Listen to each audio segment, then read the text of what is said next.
Welcome back to my channel. I'm Priya. Let's dive in. When I've been in relationships and they've been falling apart and I go and search on YouTube, I was super vulnerable to the content that told me these are the reasons that you're breaking up. These are signs that your relationship is over. And it really maximized on the fear that I was feeling and my vulnerability.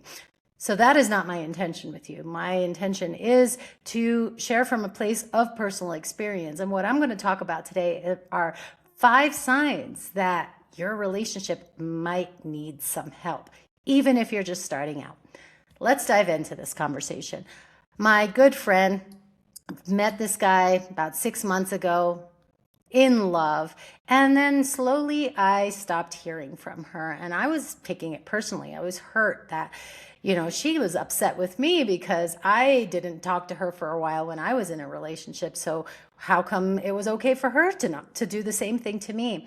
And just probably about a week ago, she told me that she had broken up. And it made me really reflect on some of the warning signs that we see in a relationship that we often say, no, that's not a big deal. No, maybe, this is just in my head.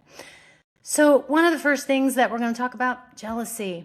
So jealousy, when that appears early on, it is a red flag. I hate to tell you this.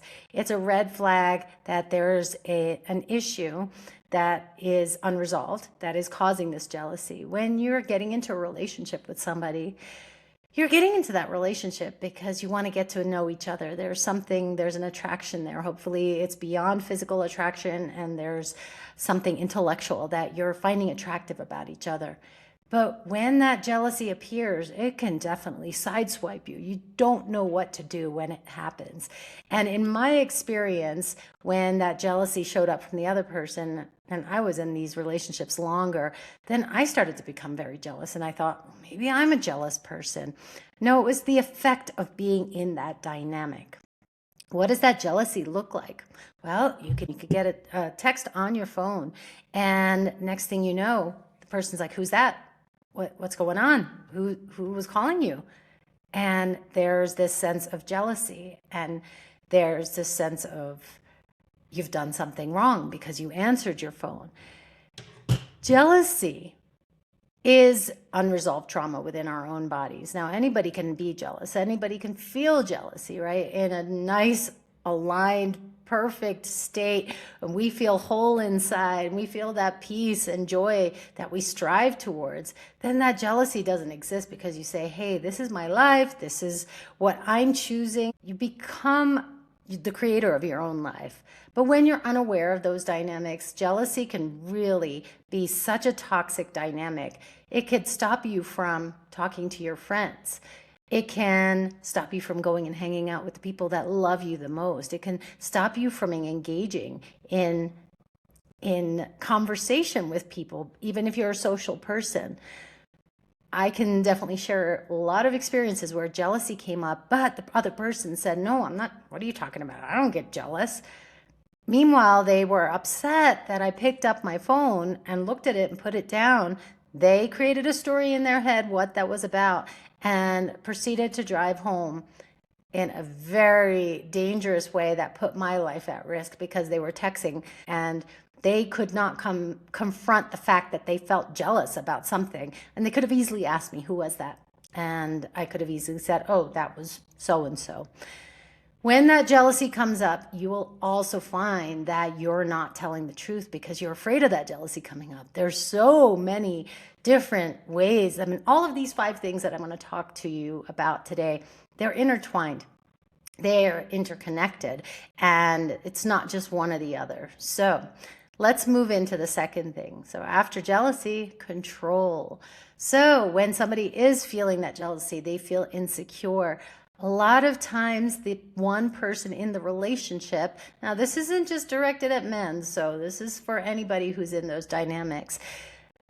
That control can manifest as anything, and it can be that they're jealous about something, so they control who you're talking to. You find that you are a social person and you love going out, you love going to coffee, but instead you are choosing to stay home. You're choosing to be home, even if you're not with that person, because that's how that control is coming. You find that you are not saying the things that you normally say because that other person could potentially be controlling how you say things. Now, within that control is also, who are you supposed to talk to? Who are you supposed to see? Who are you supposed to be friends with? What are the things that you should be doing? There's an expectation when you're not with that person. And the way that control shows up in these dynamics is if you do those things, that there's almost like a punishment. There's something that the other person may do that is kind of feedback for you that, hey, you did this, so therefore I'm going to behave like this. And that is a form of control. So there are a lot of people who are in this control dynamic, and that goes into deeper layers of why do people need to control, right? And just recently I was talking to a friend, and there's a family friend, and they're in their I want to say late 80s, 90s, and they're still in that control relationship to the point where one person is even controlling the other person's phone and hearing aids and not going out to the doctor when that person should be going to the doctor. So why does that control show up? They have to control another person so that they feel control in their life. If they don't control the other person, then they feel out of control and things spiral, and they have to actually face their own demons. So we got through jealousy, we got through control. You see how those are intertwined.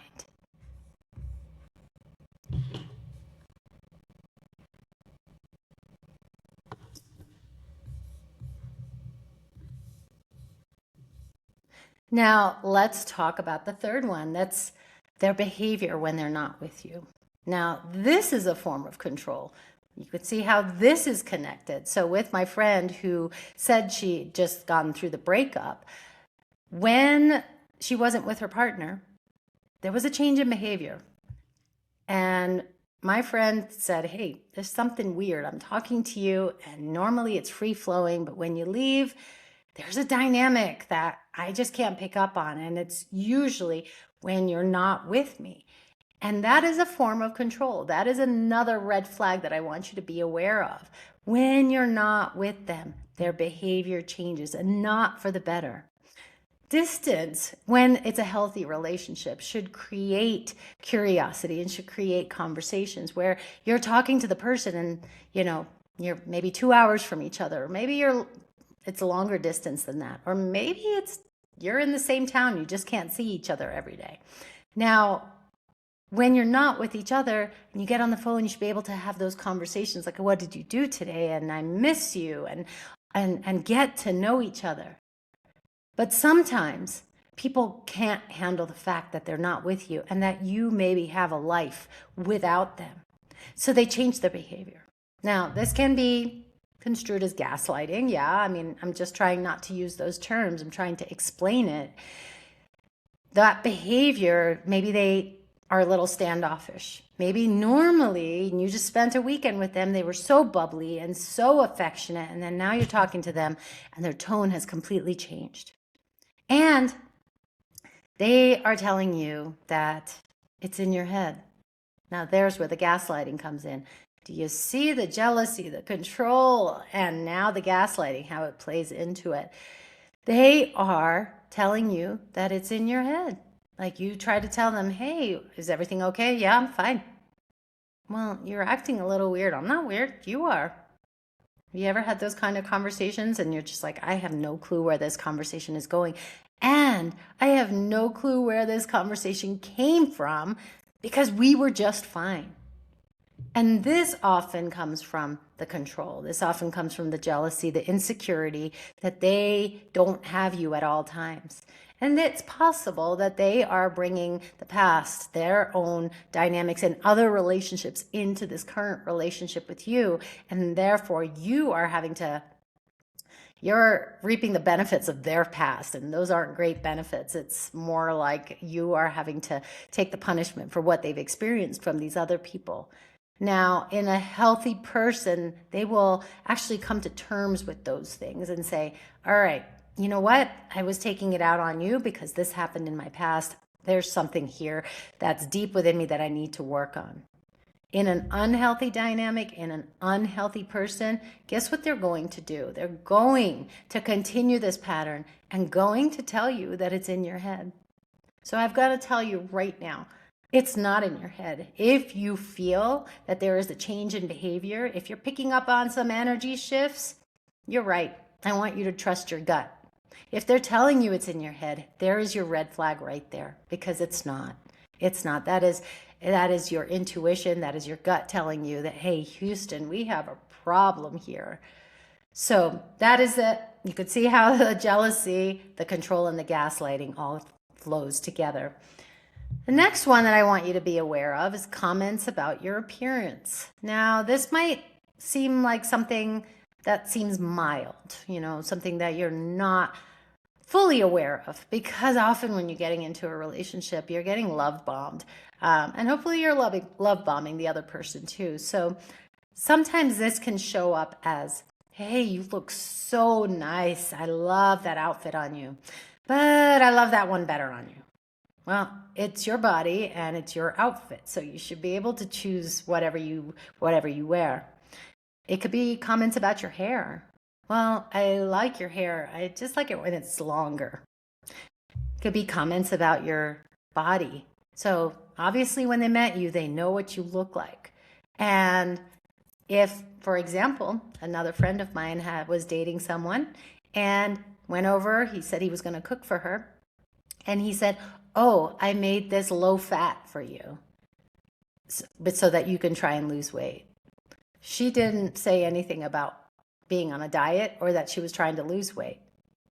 Those are passive aggressive comments to really make you start feeling small about yourself, your appearance, your body, your size. If you look at one of the other videos about body shaming that I recently did, it can start pretty early. It can start early on, and it could start, when you're in the trenches of dating somebody and getting to know them. You might not pay attention to these comments, and it can be very subtle. So I want you to pay attention to those comments. It's their full acceptance that they are enjoying every bit of how you look. There's no comments about your gray hair. There's no comments about your clothing. If you ask for an opinion, that's one thing. If you say, hey, which one do you think looks better on me? But if they're saying things to you in a very passive aggressive way, not direct, that is a red flag that can lead to a very toxic dynamic in the relationship. The last thing, and this is the most important thing, the number one thing that something is up and that needs to be worked on in your relationship, you're not being yourself. You're not being yourself. Everybody has a sense. There's been some episodes that I've uploaded recently about narcissistic abuse. And at the end of that relationship, we often end up saying, who am I? I don't even know who I am anymore. What do I do? How did I get here? But there's a sense when you get into a relationship that you know who you are. And that's why that other person is even attracted to you to begin with. That's why that person is saying, hey, I want to get into a relationship with you. But when you start to not be yourself, maybe you are a social person and you love talking to everybody. You talk to the person at the counter at the coffee shop or talk to the person at the restaurant, and you start to dim that. Or when you're out in public at a social event and you're just staying by the side of this person to make them happy, to make them feel like, okay, I got them managed. They're actually being nice to me right now, so I'm going to just stay here. That is a major red flag.